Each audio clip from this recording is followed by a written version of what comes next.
got the power. I got the treasure. 5 things or 5 ways to get things started. First of all, I'm going to start off with hoping that whatever you're attempting to market or sell to the community is something that is useful and that people will need. And this is some pretty powerful stuff, so I just hope that you're doing something that's for the good and not something that's going to now you're under me. hurt or rip anybody off. One of the most powerful ways of getting your marketing started is what I would call the walk and talk. Oh my God. Oh my God, There's this a is territory great. or a place that you go to, and in that place, there are businesses and business owners, and the best way to get to know those business owners and know that territory is to take a little walk through it. But while you're walking, you're also talking. Now, many people do not know how to start conversations with strangers or people that they don't know that aren't in their within their basic community. But by the end of this video, you should be able to have some basic ideas as to how to get those conversations started. Again, this is what I would call the walk and talk. The importance of any viral conversation, getting any conversation started, is to start off with the right tone. I remember working with this police officer that was he hadn't really done sales before or any type of marketing, but he would always start off with how you doing? I'm not here to sell you anything. And he would hold his hands up. And I guess that would put the person at ease that he wasn't there to sell him anything. So they would say, okay, well, I can always use a break from whatever I'm doing. Please understand that you're always interrupting something. You might be interrupting their some new marketing thing that they're going to do within their business or some issue with a customer, but you're always interrupting something if you're doing a walk and talk. So, but there's a right way to do it and a wrong way. And the right way to do it is to do it with some type of tonality, some type of introductory talk. I like to also, if I don't know who the owner is when I walk in, I will pick the first person that actually acknowledges my existence, and I will go, hey, you look like the owner. And I will say, you are the person that handles whatever the thing that I'm working on. There are basically 5 steps, though. Now, let's get into the actual 5 steps that will be involved with how to get this thing going. Number 1 is your introduction. I like to have an introduction that introduces my benefits. There's something called, there's benefits and there's features. The benefits are the sizzle, and the features are the steak. No one buys things because of features. They buy them because of sizzle, because the sizzle is connected to what's in it for the person or the individual, the customer. And so basically your introduction has to include something that's going to benefit the customer. If you're just showing up and spouting your features or how great your company is and you know how you're regulated on the markets and you know your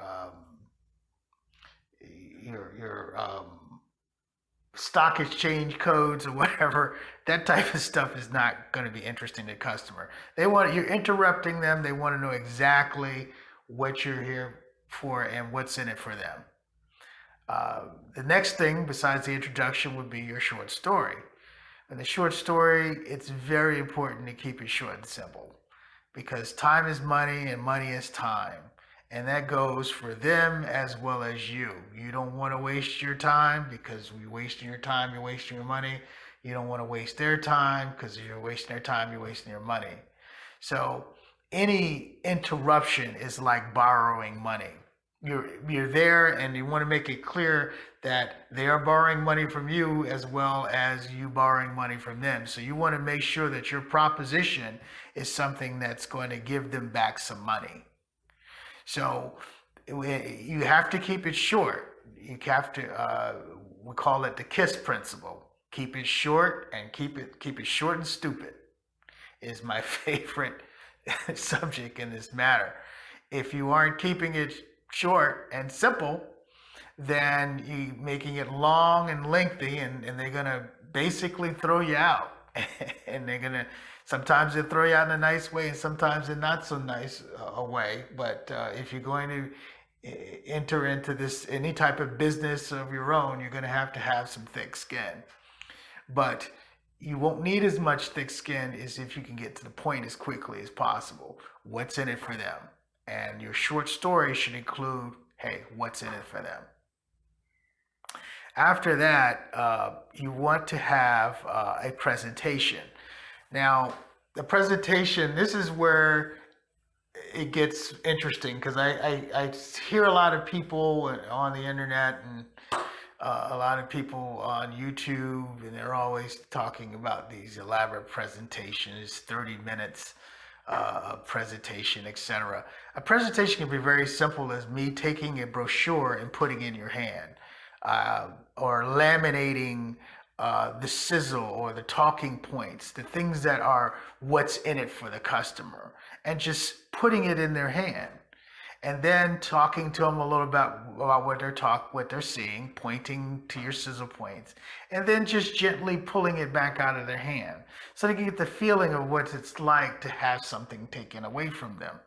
Especially if those sizzle and talking points you can see has raised their eyebrows and made them at all interested in what you're talking about.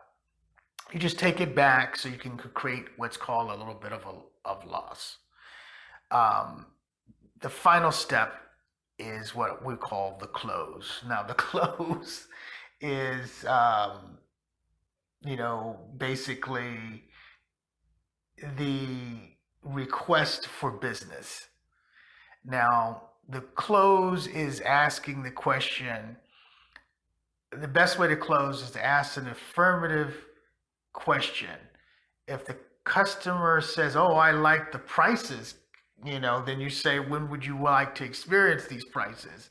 And if they say, as soon as possible, you want to experience it now, or you want it a month from now. If they say, "Hey, I want it now," and they say, "Well, great, let's get it.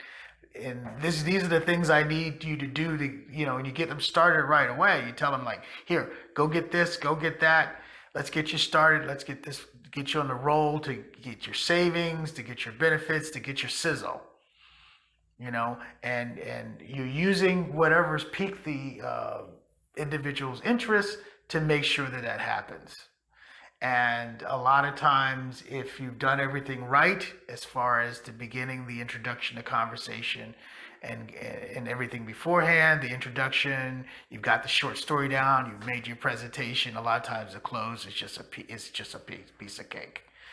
A lot of times, it's like almost scary how fast it can happen.